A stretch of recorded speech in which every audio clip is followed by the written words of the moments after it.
At Stanford University near San Francisco, Dr. Harvey Weinstein is an associate professor of psychiatry, and he also counsels students.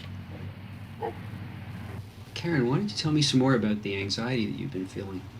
I feel every time that I sit down at the desk. Dr. Weinstein is a Montrealer who attended medical school at McGill University.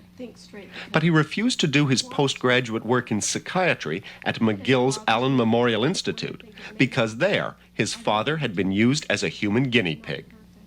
He says he became a psychiatrist to unravel the horror of what happened to his dad, Louis Weinstein. My father was a 49-year-old Montreal businessman who was successful and dynamic, and whose life was destroyed by a series of treatments. He was someone who became anxious for a relatively short period of time, who went to get some help, and whose life was totally shattered by the experience. His father was one of the more than 50 patients treated here at the Allen Memorial Institute under a secret program designed to develop brainwashing techniques.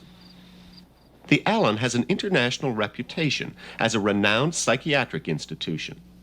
But in the late 50s, the patients knew nothing of a cascade of mind control experiments underway, including sensory deprivation and worse. He went in one winter evening and was put to sleep for approximately 2 months. He was given shock treatments of various kinds, gradually building intensity to an intensity and a frequency that was not certainly the routine or standard of the time. Electroshock is a standard but controversial treatment for extreme depression. However, at the Allen, the shocks were administered not 2 or 3 times a week, but 3 or 4 times a day for weeks on end. Patients were reduced to vegetables. It was called depatterning. And on top of that, the patients were given dangerous experimental drugs. He was given a whole slew of drugs, including amphetamines, likely PCP, insulin comas, barbiturates of all kinds, LSD. He was then forced to listen to recorded messages. It was called psychic driving. Once the patients were drugged and shocked to break down their minds, they were bombarded with taped messages for up to 16 hours a day. This is how one patient remembers it. Responsibility, Jeanette. Why, Jeanette? Why?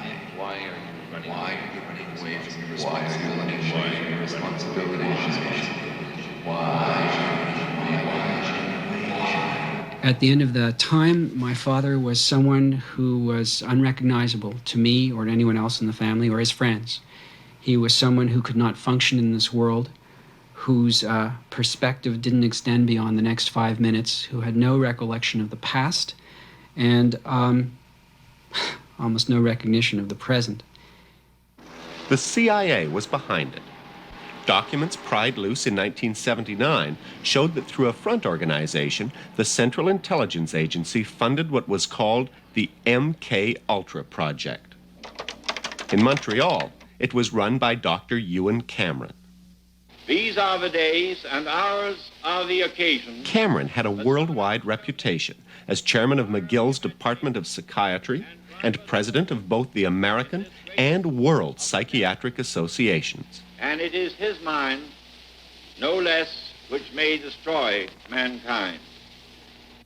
Attracted by Cameron's reputation, Dr. Mary Morrow went to study psychiatry under him. Instead, Cameron persuaded her to become a patient at the Allen. He drugged her, shocked her massively, erased 10 years of her memory, and even today, she has difficulty remembering some names and faces. He decided to ignore all principles, all medical ethics and medical principles. He used one of his own colleagues, me. How low can he get? Well, I suppose it could be said to have originated. It wasn't as though Cameron didn't know what he was doing. Allen Memorial Institute itself founded. Dr. Cameron was present at the Nuremberg trials. So I find that for someone who in 1945, 1946 was involved in evaluating and considering what the Nazis had done to helpless people in concentration camps, was 5 or 6 years later invading people's brains. That was more than enough for a huge lawsuit launched 5 years ago by Louis Weinstein and 8 other of Cameron's Canadian patients at the Allen.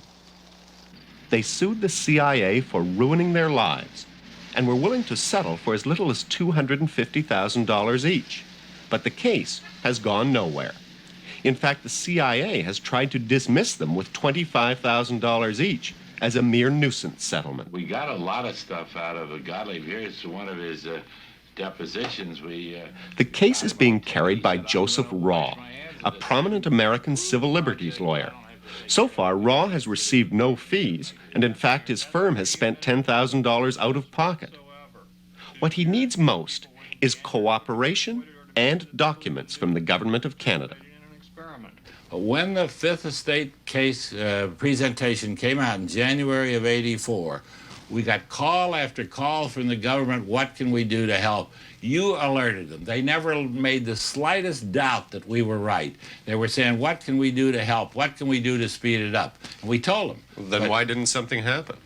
That is the same question you asked me before about motivation. All I can tell you is nothing did happen. Joe Clark was here for one of the regular meetings. External Affairs Minister Joe Clark raised the issue with U.S. Secretary of State George Shultz last May. Shultz promised to review the issue and passed it on to the State Department's legal advisor. The Canadians had high hopes for a settlement. But after Clark went home, Raw got stonewalled again, and he blames the Canadian government for not following through. What makes you think that it makes a pinch of anything you choose, whether the Canadian government stands up and hollers or not, if the Americans don't want to settle? Because the Americans don't want to settle because they're getting such a free ride. They would have to settle if the Canadian government says, for example, I could settle this thing if I could I could have Joe Clark's position for a day. I'll settle it. What would you do? What would you tell Joe Clark to do? Here, I'd call up George Shultz. I'd say, George, I hate to do this, but the pressure on me is terrible. I'm going to go to the World Court at The Hague in 30 days if this case isn't settled. I'll tell you, this case will be settled because the United States is so red-faced about the way they've treated The Hague that they're not going to be able to let an ally go. The communist government went and they raised hell. Now an ally went, they'd settle. They'd settle in a minute. What about documents from Canada? I understand there was an apology offered by CIA agents to Canadian intelligence officers. That's absolutely right, but they won't help us at all with that. Isn't that a critical piece of evidence? Well, sure, it's an admission of guilt. There's no question about the outcome. Ultimately, the question is one of time. We have a 79-year-old plaintiff. He's very ill. Is he going to live to see it? Are some of the other plaintiffs going to live to see it? Am I going to live to see it? It's a good question. And it depends. The answer depends, not on us, because the court case will take another 5 or 10 years. It depends on whether the Canadian government, I don't even know which one's in power, because one of them has been as little helpful as the other. Canadian government really gets to work on this and tells the U.S. government they mean it, either by saying they'll go to The Hague or something similar to that.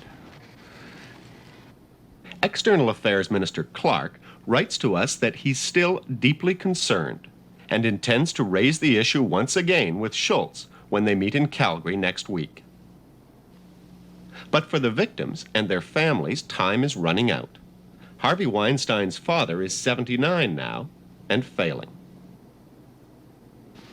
I think it's important that that people understand what was happening to these Canadians and to my father in particular.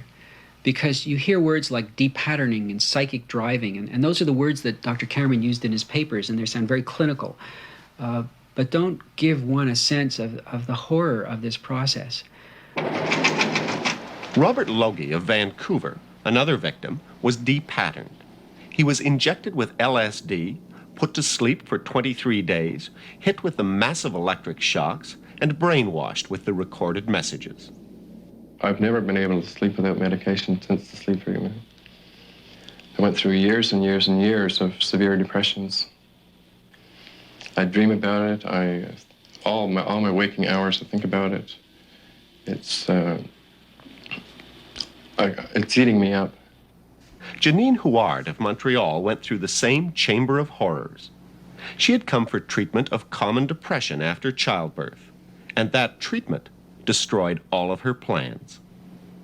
Not being with my family, not being able to follow a career, not being able to study anymore, which I wanted to do very much. I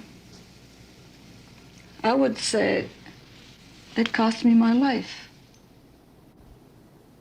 I don't think we'll have radishes this time, okay? Some of the most brutal drug and electroshock treatment was administered to Val Orlico of Winnipeg, the wife of New Democratic MP David Orlico. Mrs. Orlico had come to Cameron for treatment of depression after childbirth too, and the treatment almost destroyed her life as well. When I first went home to Winnipeg, I attempted to take my own life because I couldn't endure the way I felt. And I have a chronic need. I'm very dependent on other people. And I have a chronic depression, which at times gets worse. You can be damn sure that if this had happened in Canada to the wife of an American senator or congressman, the American public would be riled as unbelievable. And there would be pressure on Canada that would be very substantial. Where's my country? Where's my country in this? I don't know. And it hurts, and it makes me angry.